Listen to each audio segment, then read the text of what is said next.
This is Niche Sports and welcome back. And it is day three of Euro 2020. Again, we are thrilled to have you on our show and to talk about the beautiful game, as they say, football. Now, Niche Sports is mainly known for cricket, but as you know, we've promised to bring you a lot more stuff from the world of football, especially during the Euro 2020 and India's qualification campaign for the FIFA World Cup 2022 and the AFC Asian Cup 2023. Now, joining me are my usual guests. First and foremost, Sachin Bajaj. Hi, Sachin. Thank you so much for joining us here. It's a pleasure to be on. And I've got Akash as well. Hi, Akash. Welcome back. Thanks a lot, Nishad. Now, this is a bit fun because I'm wearing Portugal jersey as usual. Sachin is the England supporter, and we are going to focus mainly on England. Wearing an England cricket shirt. Cricket shirt, but you've still got the three lions. We've got to say the three lions are there. And Akash is there wearing the Croatian shirt. Yeah. So it's all balanced here, but a little bit of talk about yesterday. Now, here were the results that we saw yesterday. Of course, Wales and Switzerland drew 1-1. Denmark and Finland played that game, the dramatic game, Finland winning 1-0. Of course, we'll talk more about that later. And Belgium absolutely bossed Russia 3-0. But we aren't going to talk mainly about the football because there was a lot more going on. And it's got to do with Christian Eriksen, and the world breathed a huge sigh of relief. Especially all of us, we were praying for his well-being. Now, in all my years covering sport, the worst 3 or 4 days of my career were when the Phil Hughes incident happened in cricket. And yesterday, it was just a sense of deja vu when we were seeing all those scenes. But we are just glad that he's fine and he's recovering at the moment. The football world united in their prayers. Now, first and foremost, I'd like to ask Sachin. Sachin, it's something we just don't want to see on the field. What were your thoughts when you saw it all unfold? See, Phil Hughes was someone who was known personally to me. One felt sick then, but one felt even more sick now because you're living in COVID times, and this is not a gladiatorial sport. Sports was fought by gladiators during the Roman Empire.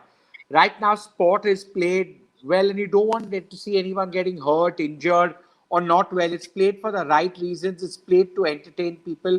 It's played for nationhood. It's played for your passion for the sport. And you don't want to see anybody getting hurt or someone falling ill. That's not sport. And when things like that happen, especially in COVID times where there's already so much loss of life and people not being well, I think this was the final straw, at least for me.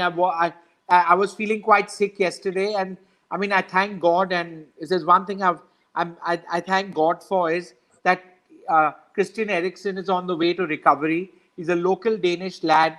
He's playing not far from his house. And I thank God his captain and his players were there, and medical attention was brought immediately. And you don't want to see this in sport. You want to see good stuff. And thank God he's recovering. And we are all happy that he's on the road to recovery. That result had no meaning yesterday. It had no meaning. I mean, everyone knows what the young Danes would have gone through yesterday.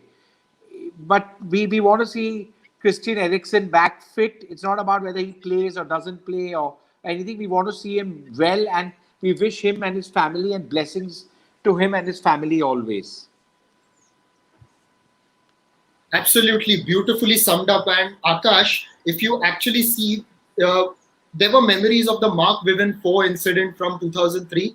But then a lot of us were also taking hopes from the Fabrice Muamba incident, where he was resuscitated and he revived after a long time, in fact, when his heart had stopped back in 2012. You've been following football for such a long time. What were the kind of emotions you were feeling at the time? So for the first time, when I heard the news of him recovering from his horrible situation that had taken place during the match, the first thing that came to my mind were the doctors, the medical staff, the Danish football team who were covering him when he was on the ground getting the treatment. There was a Finnish group behind the sidelines over there who gave the Finnish flag to the players to cover him so that the cameras and they respect his privacy, of course. So that was there'll be one nation who will be eventually winning the European Championship this time around. But I feel the real winners of this tournament are the medics, is the medical team, the players, especially the captain Simon Sher, who was there throughout, who was there for his girlfriend as well, was crying after what had happened on the field. So these are the real heroes. As Sachin said, it's just a sport, and there are so many important things outside of the sport that are valuable to us, friends, family. And Bill Shankly once said that football is not just a matter of life and death. It is much more serious than that. But in my humble opinion, there are people in your life and there are things in your life more important than the game itself. So, and you saw it last night. There were so many people who helped uh, Christian Eriksen when he needed the most. The referee was, I think, one of the most underrated people that was, I mean, so crucial. He immediately called up the medical team from the sidelines to have a check on Eriksen who had fallen down. So there's so many heroes out there who we can look up to outside of the sport as well. So definitely, I mean, this has happened before with Fabrice Muamba, as you said. He was gone for 68 minutes, no heartbeat, nothing, but thankfully he recovered. He's written a book on it as well. So I'm just thankful. I'm just happy to see him alive. And hopefully he'll be back on the field sooner than later, hopefully. And I'm just hoping for him to be healthy. That's it. Absolutely, and that is something we are all very grateful for. And now let us move ahead because thankfully we can look forward to today's game with a huge sigh of relief. And mainly today we are going to focus on England versus Croatia. Let me tell our viewers that you can post your questions or your comments below. But before that, I've got a quiz question for everyone. The answer, which will be revealed only at the end of the episode, so stay tuned. Here's the question on your screen right now. Who is the only player to score in the finals of two consecutive Euros? I repeat, who is the only player to score in the finals of two consecutive Euros? Type in your answers in the comments and let me see who gets it right. And we will reveal the answer at the end of the episode. And now, let us look ahead to England versus Croatia. It's going to be an amazing, amazing contest in prospect. So, first and foremost, let us talk about England, and we are back at the Wembley Stadium.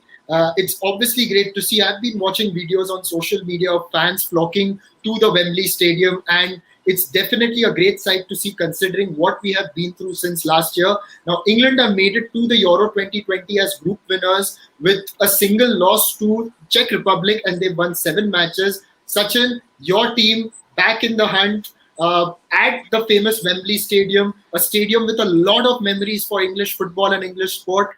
I'll throw it open to you now.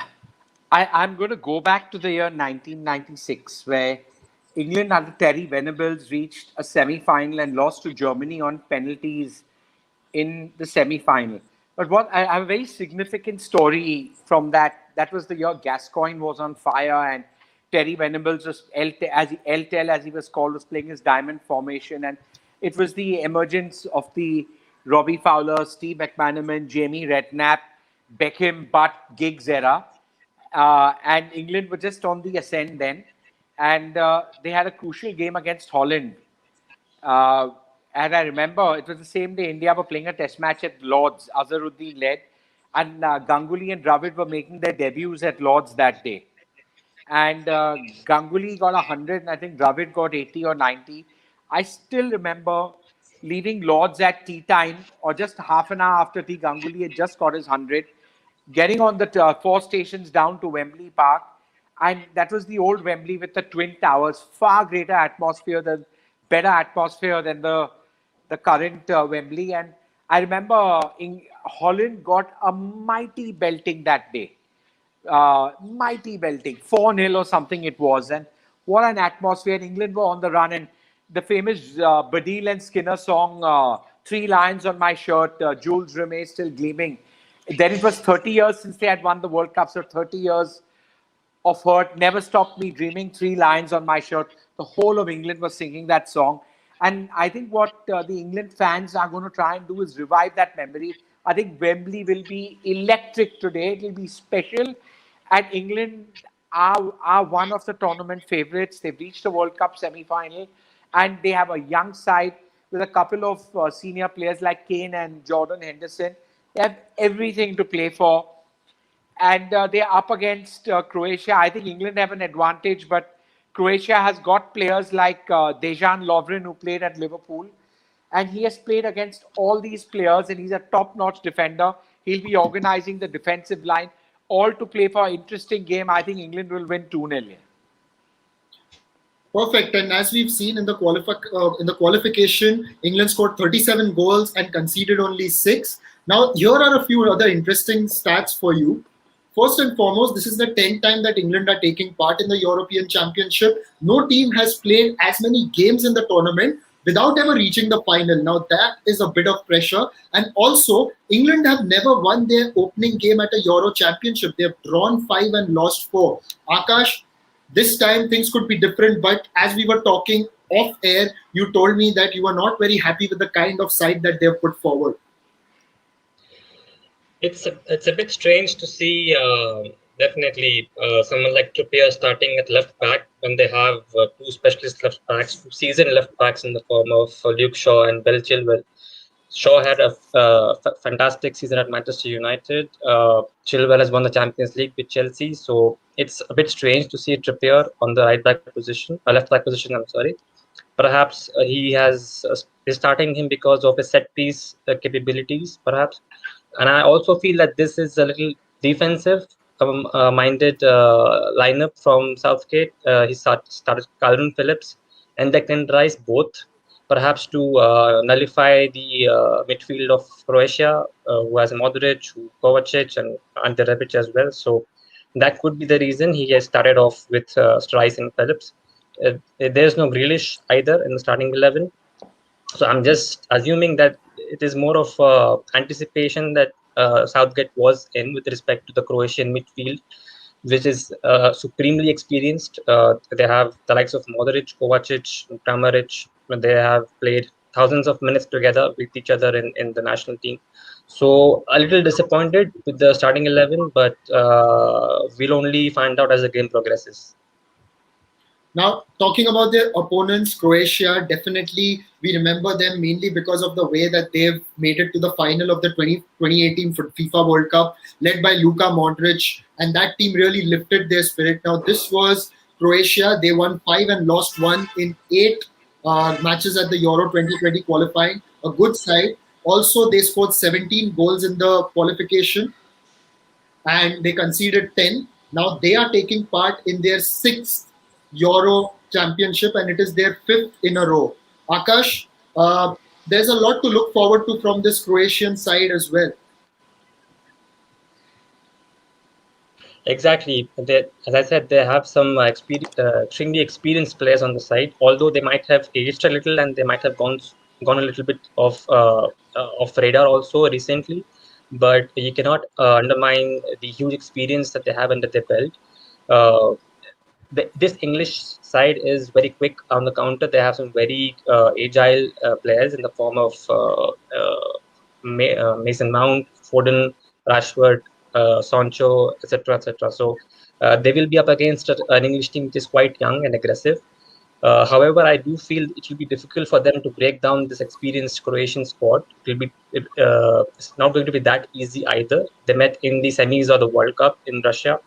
They had a tough time. They did take the lead in the first half, Kieran Trippier himself, but we all know what happened after that. So you just can't say anything with respect to these two. It could be, I think it's going to be an exciting game. And I'm looking forward to this one specific player that I really like. It's Ivan Perisic. I think he's one of the most underrated wingers in Europe. Although, again, he's aged a little, but he's done fantastic for Inter Milan. He's done fantastic for Bayern Munich as well while he was playing for them. On either wing, is quite lethal with his left foot as well. So I'm looking forward to seeing him and Modric in the midfield as well. Now, there's a fun fact for you, and at the last club that Zlatko Dalic managed, that was back in Al Ain in UAE, the fans wanted him to board the first Al Ain's fans flight out of anywhere. They printed a giant boarding pass to gently remind him of that. But look what he's done since then. Zlatko Dalic has taken them to the World Cup final, and now he is poised to do a good European campaign as well. There are expectations from Croatia. Sachin, you've been watching international football. You watched the 2018 World Cup. As someone who has been supporting English football, what would be your expectations from an opposition like Croatia, particularly considering what they did in Russia 2 years ago, 3 years ago rather? See, one thing that goes in England's favour, home advantage. They're playing at Wembley, so they, according to me, they are playing with 11. They're playing with 13 people, not 11, because the crowd will be totally behind them. It's like the cop at Liverpool. The 12th cop is our 12th man. So Wembley will be the 12th man. I think both teams will start very conservatively. England have gone with safety. I think Croatia will attack. They've got Modric also, but age not on his side. They've got a strong defense with Lovren and company. And I think both teams will be sussing each other out in the first 10-15 minutes. And I think England will look to play on the break, draw them in and play counter-attacking football in the first half. I think England have got speed with Sterling there. I'm a little surprised Grealish is not starting, but I'd love to see Grealish and Henderson play some part in this game. Henderson building up to fitness, but I still feel England will win this game. Yeah, it's not the Croatia team of 3 years ago. Perfect. And now, apart from this, we've also got two more games later on in the night. We'll very briefly just take guesses from you. Australia versus North Macedonia. Austria rather. Austria definitely one of the stronger teams here, and they will definitely look to do well against North Macedonia, who are making their debut, I think, this time. So Akash, fair and square, I think Austria favorites over there. Definitely, Australia are the more experienced squad here. Austria. We aren't in cricket. Austria. Right. Austria are the more experienced side in this tournament. When you compare them to North Macedonia, they're newcomers and minnows. So I don't think there's a lot of deliberation that will be required to ascertain where Austria will be, unless something extraordinary happens and they lose the game. So I think Austria, Right. yes. Exactly, like last night, I think Finland definitely did very well, but I think they Right. conducted themselves also very well after scoring that goal. And Denmark, I think, were of course disturbed after the incident, so they couldn't put in their best. The penalty definitely reflected that, but it's okay. Nobody's talking about the result, and we shouldn't as well. But Sachin, there's another match at night. It involves the Orange, Netherlands against Ukraine. Netherlands, always a team to look forward to. Gini Wijnaldum. He'll be leading their mark. He's very good, and a young Dutch side, always the best. I still remember what they did in 1988, where Van Basten scored that absolute screamer against what was then the USSR from a very tight angle. Never write the Dutch out. Young players, good players, attacking football. I think they'll comfortably win that game. Ukraine isn't what Ukraine and Russia are not strong as they were before. I think that's a comfortable win for Holland, 2-0 or 3-0. Perfect, gentlemen. It was so great to have this chat. And before we go, as you know, I had asked a quiz question, as I do always in all our episodes. Who is the only player to score in the finals of 2 consecutive Euro tournaments? Now, if you know the answer, please put in the comments below. Who is the only player to score in the finals of 2 consecutive Euros? So, but I'm going to ask Akash to take a guess. Akash? Would you like me to answer now? Yes, I would. Yeah, so the answer is Fernando Torres. He became the first player in history of the European Championships to score in 2 consecutive finals. Once was in 2008 in Germany, and the second time it was against France in 2012. Absolutely, that's right. And Fernando Torres became the first player, as Akash said, to score in 2 consecutive Euro finals. And yes, yeah, Sachin, can you repeat? We just lost your audio for a minute. I said Torres is wanting to play football again. He's making a comeback to football, whether it's for Liverpool veterans or seriously thinking of making a comeback at some level in football. It's interesting, but that's what his last interview said. Nice. Yes, but gentlemen, again, now it's almost 6:20. We need 10 minutes to get ready, get in our sofas and get ready and watch the game. I'm sure we are not going to move from our chairs for the next few hours. Thank you so much, both of you, for joining me. And we will be back again on Me Sports with a lot more. Bye-bye, everyone. Enjoy the game. Press the bell icon for all our updates. Press the subscribe button so that you know when we go live, and for all our other content. Like us on Facebook, like us on LinkedIn, follow us on Twitter and on Instagram. There's a lot more in store from Me Sports. Thank you, everyone, and bye-bye. Thanks. Bye bye.